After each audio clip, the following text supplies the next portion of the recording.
Yeah, thank you very much. Good afternoon, everyone. Welcome to this press conference convened by the Minister of Interior National Administration with the representation of the National Police Service present and the ministry here present, represented by the PS and myself. On Wednesday of the 25th of June 2025, Kenya witnessed scenes of profound pain and violence in the name of the right to peaceful assembly. True peaceful protests, free of expression and picketing, are enshrined in our Constitution and specifically in Article 37. As the Cabinet Secretary responsible for your security, I address the nation today with heavy heart. Let me write from the... Good afternoon, everyone. Welcome to this press conference convened by the Minister of Interior National Administration with the representation of the National Police Service present and the ministry here present, represented by the PS and myself. On Wednesday of the 25th of June 2025, Kenya witnessed scenes of profound pain and violence in the name of the right to peaceful assembly.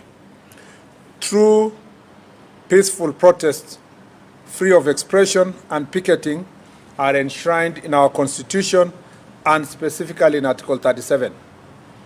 As the Cabinet Secretary responsible for your security, I address the nation today with heavy heart. Let me right from the outset express my deepest sympathy to every Kenyan who endured suffering during yesterday's protest.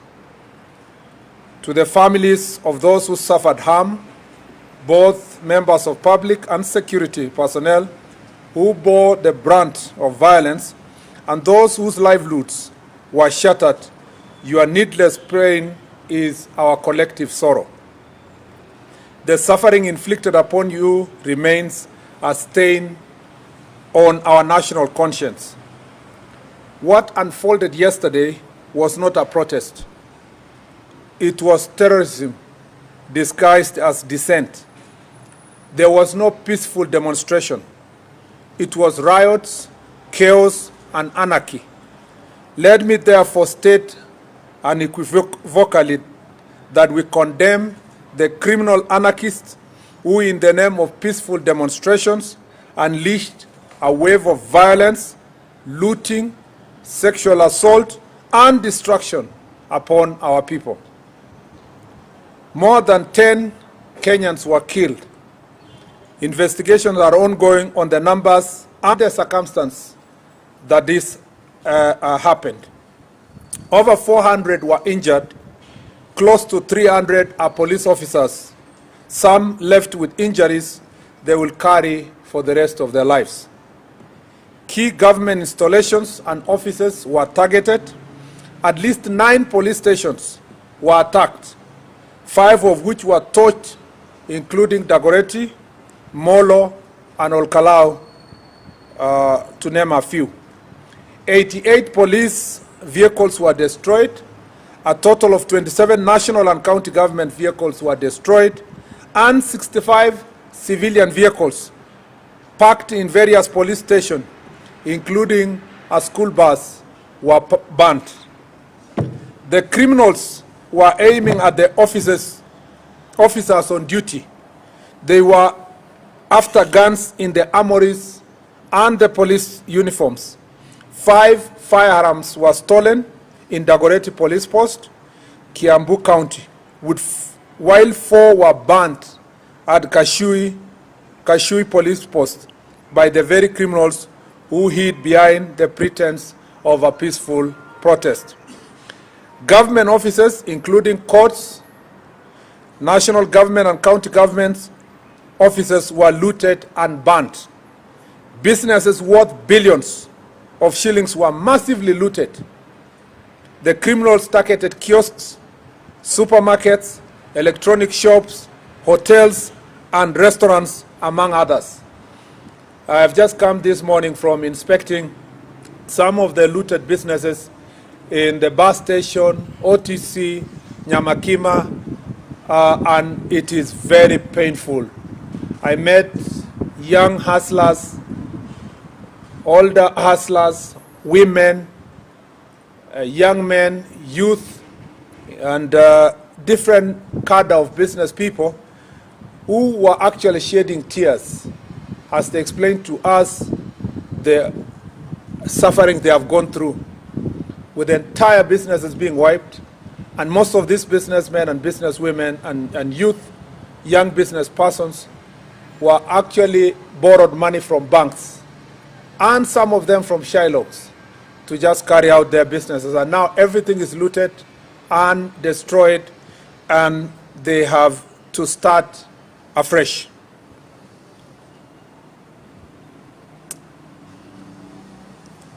I need to note also that just like government infrastructure, business and residential premises were burnt, including the one owned by Catholic Church in Embu County. Critical infrastructure such as roads, railway, electricity, and water infrastructure were vandalized.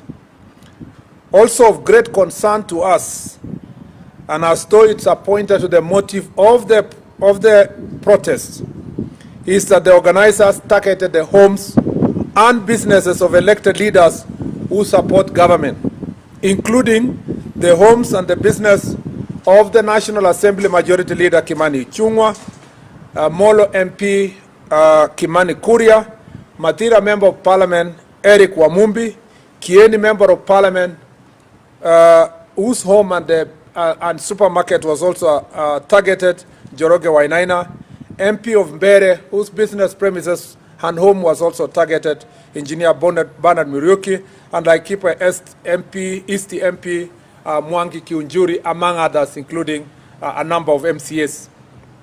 This was not just violence.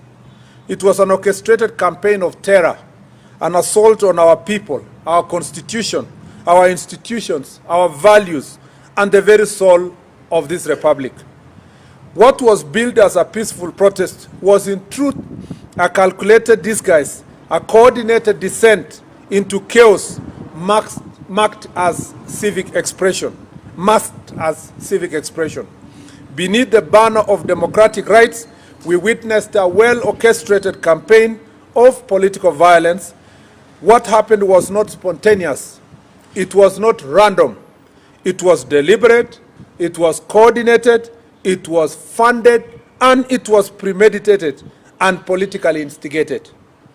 The mobilized protesters, especially along Kiambu,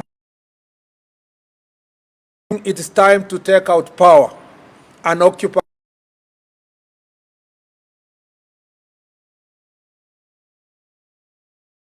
properties of politicians and civilians allied to government and innocent civilians who were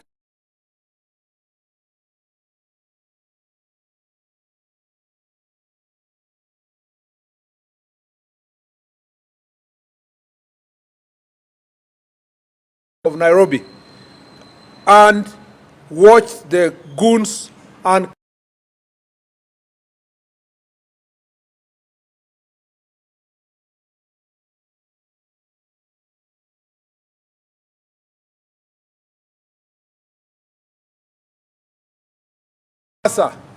to the recently promised, and were accompanied by law enforcement officers. This is what was envisaged in Article 37 of our Constitution. The Inspector General of Police, through the Directorate of Criminal Investigations, is carrying out investigations to apprehend and bring to justice the organizers and financiers and of this well-orchestrated campaign of violence. And I want Kenyans to rest assured that the government will pursue justice relentlessly on behalf of all the affected citizens. No person will be spared regardless of their political or financial status. I know it's been promised before that every time such violence is meted on citizens in the name of protesting, promises have been made before that criminals will be charged. I want to say, for avoidance of doubt, that the Inspector General of Police will follow the Constitution to the letter, and all these criminals will be arrested and investigated. I must say that sitting here in the command center yesterday, I managed to see some of those videos and cameras that have picked some of these criminals. And I have no doubt that we have enough evidence to make sure that these looters, including the financiers, including the vehicles that were bringing money in the name of protest, giving money to protesters in different corners of Nairobi, especially in Mutembei Street. I believe that those criminals will be arrested, they will be charged. Those who stole guns from Dagoretti police station, and those who torched police stations and people's houses, people's businesses, looted them, we are going to have to do a very massive mop up so that we can be able to arrest them. But it is important to note that the wheels of justice don't only depend on the police. It's also important for us to appreciate that the judiciary have a very important responsibility to protect the citizens of this republic. More often than not, every time this situation happens, either these protesters are given very favorable bail terms, or sometimes they are even released on free bond. It is up to the judiciary to decide if they want a country of law and order or they want anarchy akin to what we saw yesterday. And as I said in my statement, recently, a section of church leaders and a section of diplomats went public and asked the Inspector General of Police not to stop anyone who wanted to come to town to protest. It is now clear that there was no protest, it was chaos, anarchy. Parliament was being targeted and State House was being targeted. Those who planned this chaos had a very premeditated plan. They shared that plan, including online, and the plan was to take the symbols of authority and democracy, our symbols of democracy in the Republic, which is Parliament and State House, to make sure that they show that they have achieved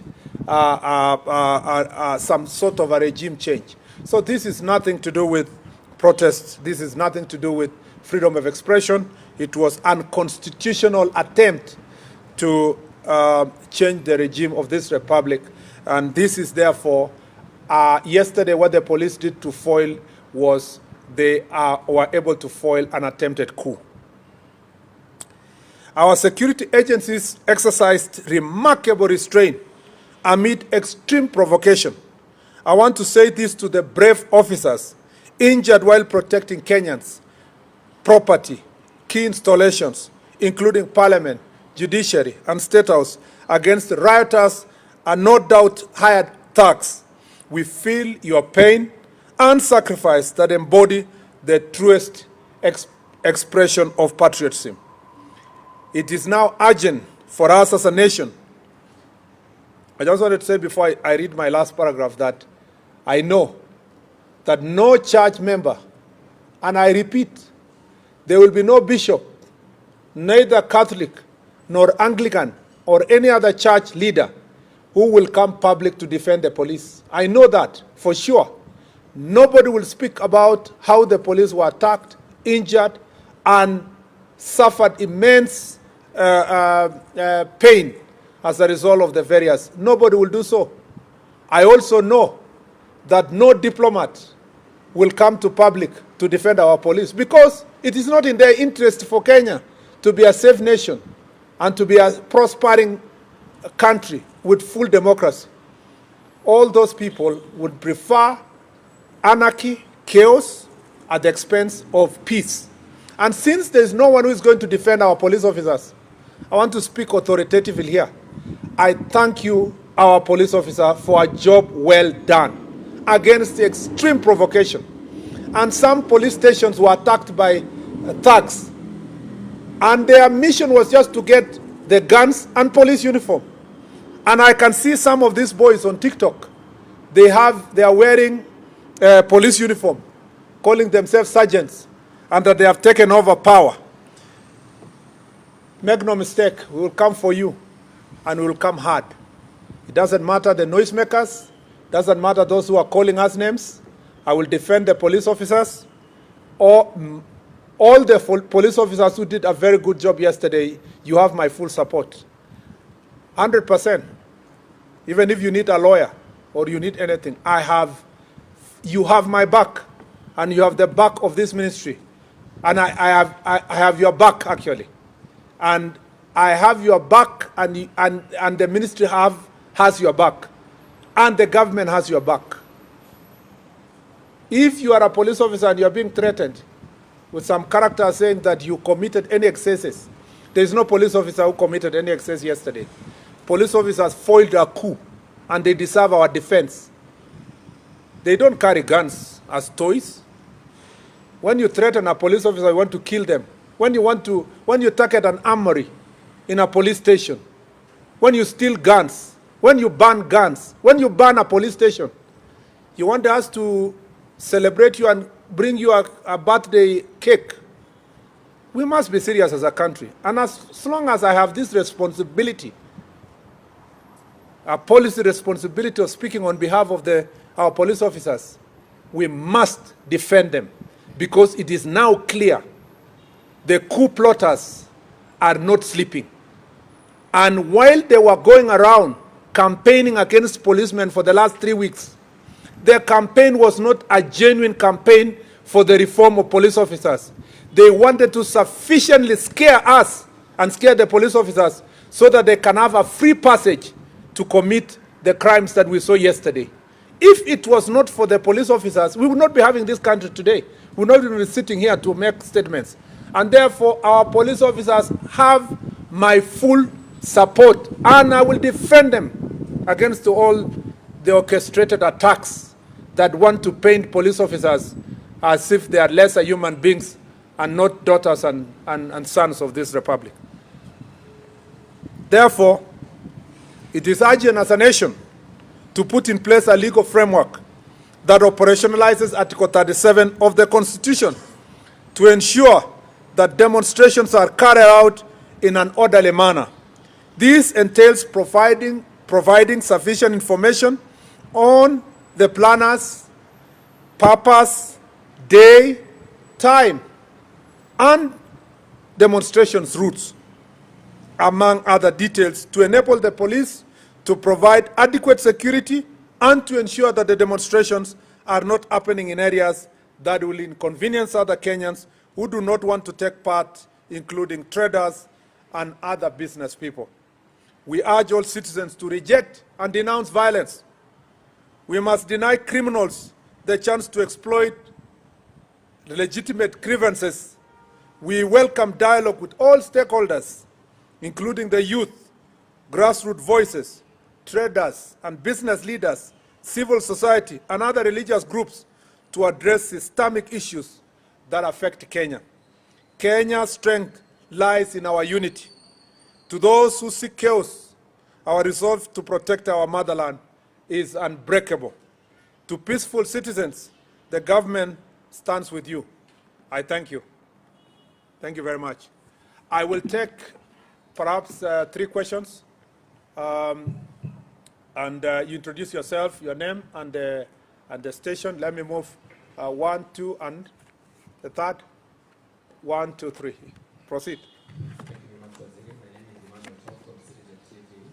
Just 2 questions. One, you mentioned that this was politically instigated. You have names that you're working with. You have the names that you think are the sponsors. Number 2, for the families that were affected, those who lost millions of shillings, are you going to compensate them? Is the government going to do something to have them come back again? Okay.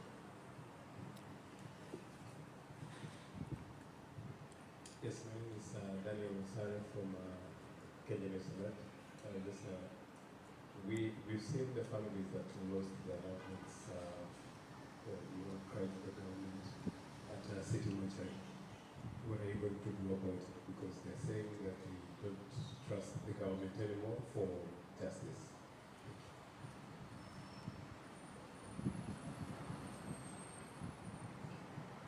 Good afternoon. My name is Ian Kitani from K24.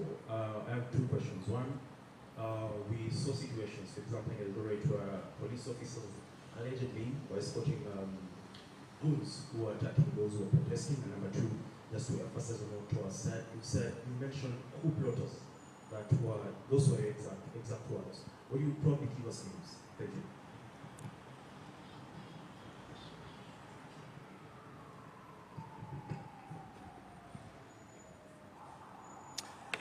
Yes, we are working with names, and I am sure you also know their names.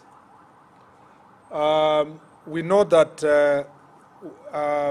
it is not my responsibility as a cabinet secretary to investigate any individual specifically. But of course, from the reports we get, you can see clearly who are the coup plotters.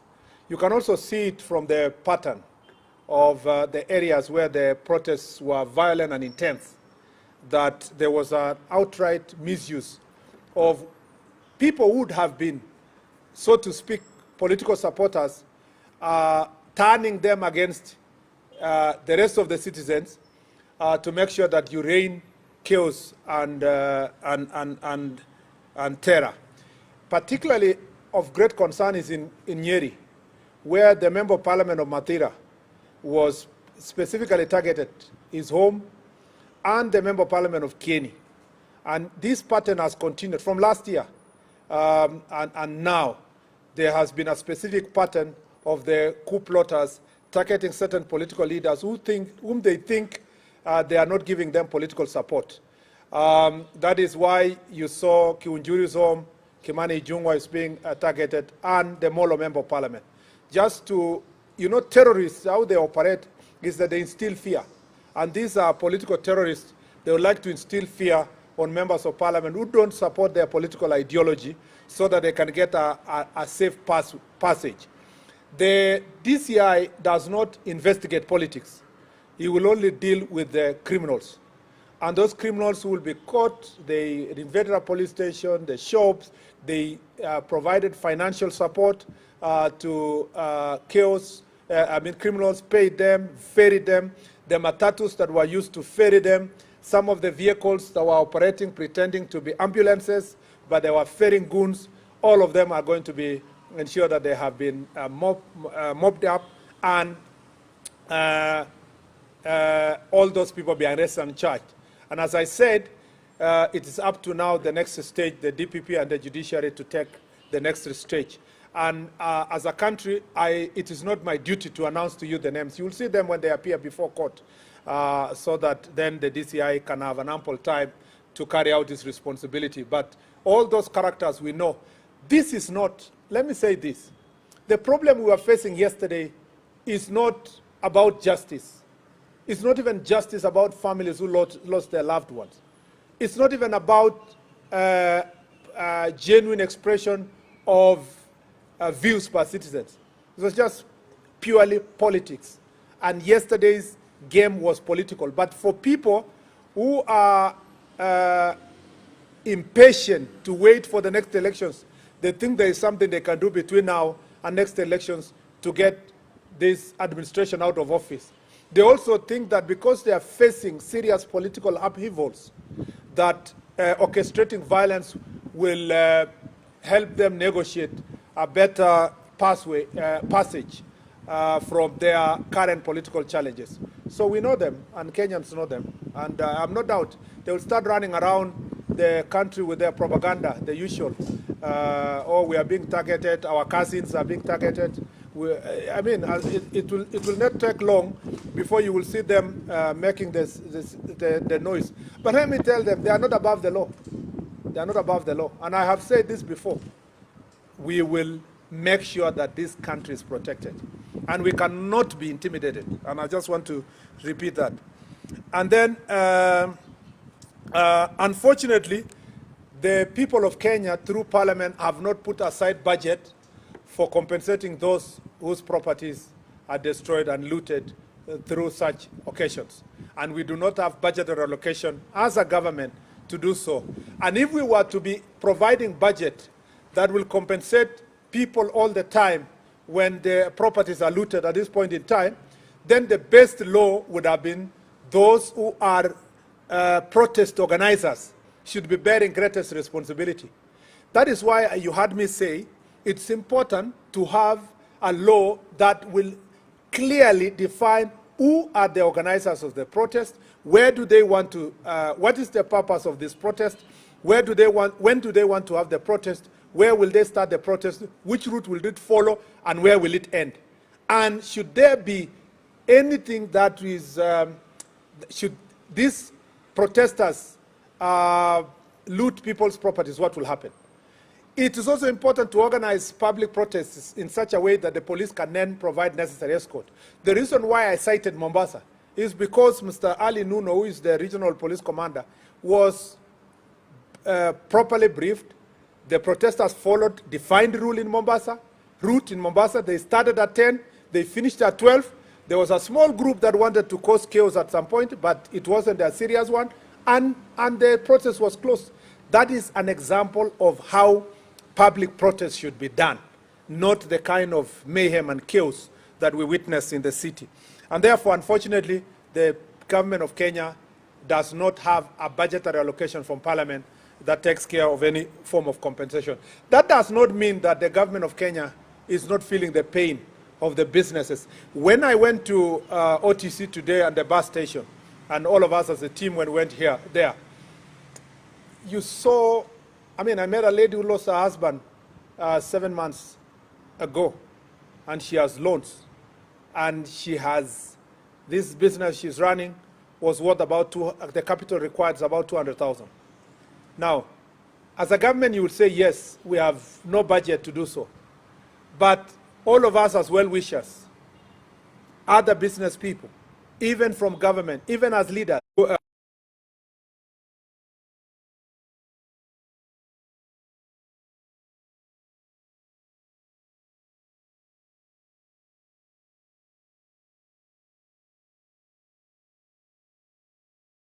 see the most vulnerable ones, what can you do to help them in such a difficult situation? I have also been asked by Daniel that there are people who do not trust the justice system. Unfortunately, this is our country. And that's why when we tell all the protesters that let's make protests peaceful, let's protect our nation, there is no other country. The same people who will say today, we don't trust our justice system, are the same people whom when we say we want to regulate protests, they will say, no, you cannot regulate our right. It's important that protests are regulated. And also important for us to trust our institutions. The DCI and the police here have done a fantastic job to unearth so many cases in the country. We have the capacity and the human resource to make sure that we investigate and arrest people. And that's why I'm saying we will arrest. We have arrested already some who were arrested yesterday. Some will be arrested today. Some will be arrested over the weekend. But we want to make sure that all those people who are prosecuted, there is enough evidence, and we want to request the judiciary to work with us and work with the police, National Police Service, to ensure that all those characters are brought to justice. On the question of some people being escorted by the police who are goons, we will be happy to receive also reports from citizens to record statements so that if there will be such incidences where there was infraction on any part of government officer, of course it will be investigated in the right manner. But by and large, yesterday was a great success in terms of the police work, even though the destruction that went all the way to almost midnight. All these goons who were brought all the way from Muranga, some of them were brought from Nyeri, some were brought from Kirinyaga, most of these goons were left in town. Some were left in Thika Road. And so as they were going back home, they caused immense havoc last night in Thika town, looting people's businesses, mugging people, robbing people in Thika town, and some on their way to Kajiado also caused a lot of havoc on their way. So, and the police were really overwhelmed because now they were doing some of this work in darkness, especially some who, on the onset of this darkness, they came back to the roads to try to rob motorists and other citizens. It has not been easy when such number of goons and criminals and thieves and thugs and robbers are concentrated in one area, collected by these politicians, it's not easy for the police officers to be able to maintain law and order. I think that we have given you sufficient, unless any last question, preferably from a lady. Yeah, there's a lady on the left there.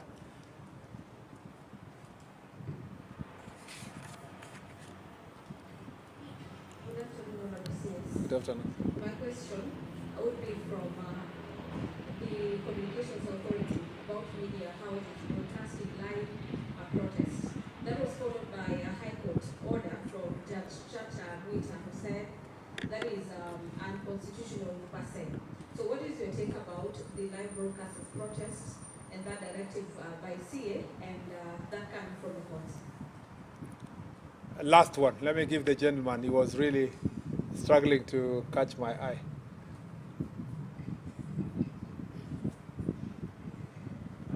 Good afternoon. My name is Fred from the Standard Video. My question is simple. What is your message to the people who lost their loved ones during this time? Thank you. Because you are the last one, let me just give you. Yeah. Thank you. My name is Mike from TV47. I just have one question. Perhaps how many police officers were injured yesterday? And do you think there is a ploy to attack police officers during these protests? Since the Kenyans have been furious about police officers in the past, are they safe during these protests? Thank you. Thank you very much. First, let me, on the communication, on the live broadcasting, there is nothing wrong with live broadcast per se, because we also, our media enjoys freedom. We have the freedom of media in this country. The biggest problem with live broadcasting, having watched a number of them, media stations yesterday, is the idea that media becomes the center of mobilization for some of these protesters. In fact, most of the media houses are working very hard during the onset of protest, telling people, oh yeah, wengine wamekuja, sasa tayari ndio hawa. They interviewing people in the street and tell them, what do you tell those who are still at home? You see, they are participating, directly in mobilizing people to come. But what was even of greater concern to me is some of the media stations whose their job was directing the protesters. And they are saying, oh, now they are in Thika Road.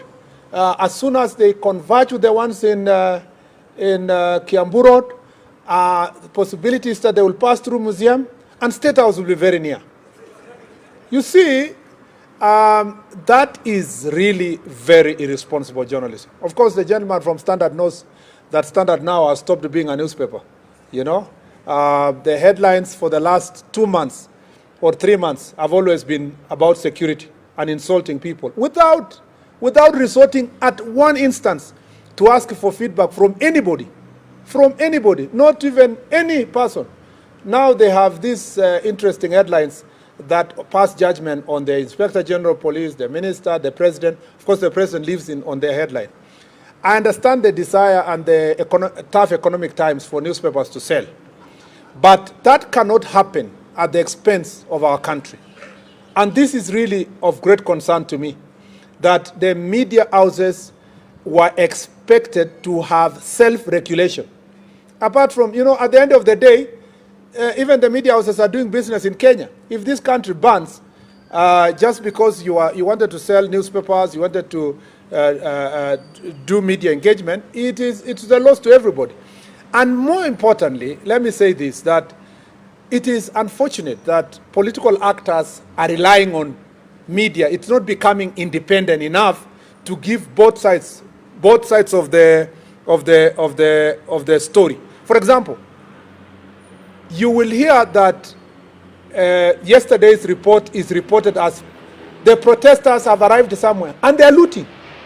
And you are still saying the protesters have looted shops. The protesters have done this, and you can see they are criminals. meaning that the characterization of also the criminals, we are not taking the greatest responsibility as citizens. You've watched international media, except of course when they are reporting from Africa, and Nairobi especially, that they are very careful. When they are reporting about Israel, about America, about UK, they are very careful about their own countries. But when they come to our country, report it as it is. And some of the reporters are so happy, they think they have achieved because they are being cheered in Western countries. They think it's very nice to come and report about your country negatively. This is the issue. That is the question we should be asking ourselves. The question of closing or not closing depends on the circumstance. You have to weigh between national interest and also the individual interests of media houses. The national interest at any given time will be weighed. And if it's necessary to close a media house so that you can serve the nation, of course you do it. You know that media played a critical role in 2007, 2008 post-election violence, and that some media houses were indicted for the role they played. We are not going to wait until they are indicted. We have to take precautionary measures to ensure that we protect the country. And that is important, that we do so. Unfortunately, I don't want to discuss about Justice Mwita, because when the chips are down, when the courts in Kikuyu were banned, a court order is not there to save the courts. When 2007 and 2008 violence happened, nobody looked for the Chief Justice that you swore in the president. It is the people who held offices like mine who are held responsible. So it's my duty first to take care of my country. It is easy. I can suffer a court order. I can pay for a court order or so forth, but I cannot pay for people's lives when they die. And I cannot return back the nation when it becomes a pariah state taken over by hooligans and gangs. So I would rather appear before a judge in a still working country and explain why I made a particular decision than to doubt myself and say, I cannot make this decision, and then tomorrow there is no country. There is even no judge to explain to. Because when this country burns, Justice Mwita and myself will all be the same. We'll probably be meeting in border between Kenya and other countries looking to be refugees. And I don't want that situation. I want first to protect the country, then the judge can pontificate with very beautiful statements when there is a peaceful nation. The other issue is the question of how many police officers were injured. No, first of all, for people who lost their loved ones, let me say this. It does not matter. It does not matter the circumstance that anyone loses a relative. Even if your relative was a robber. Even painful. All families that lost their loved ones yesterday, it does not matter if the investigation will show that some of them were trying to get into police armory, they wanted to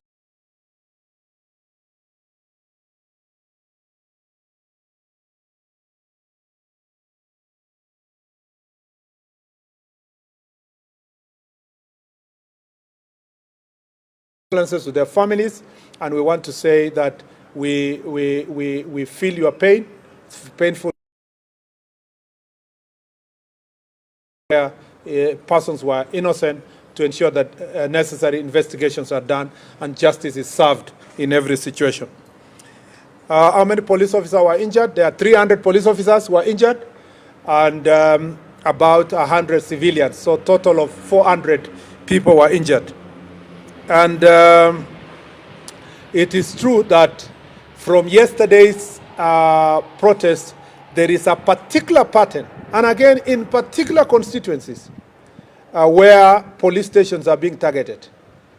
And I suspect the banning of police stations was supposed to help the coup plotters make a statement that there is no country and that there is no authority. So that is why you see they want the guns and they want police uniform. And they want to show that the uniform is degraded so that there is no authority in the country. That is the entire mission of what happened yesterday. And therefore, as I said, we will take firm action to ensure that the nation is in safe hands. And I think with all those many remarks, unless IG, you just want to say one word. Yeah, just say one word. Yeah. Thank you very much, Waziri. Maybe let me start by saying that I also join my Waziri in condoling with the families that lost their loved ones yesterday, during yesterday's fracas. And number two, I want to say that we appreciate our brave police officers who did a sterling job yesterday by ensuring our country remained secure, despite the many challenges that were there. I also want to wish them a quick recovery. The over 300 police officers who are also injured, who got injuries yesterday, life-threatening injuries, I want to wish them well, and also state very, very clearly that we stand with them, we support them, and we appreciate the work that the men and women in uniform do. And finally, to the criminals who are involved in causing mayhem to our country, we are coming for you, and you must have your day in the court so that you can be able to answer to your criminal activities. Thank you very much. Thank you. Asanteni sana.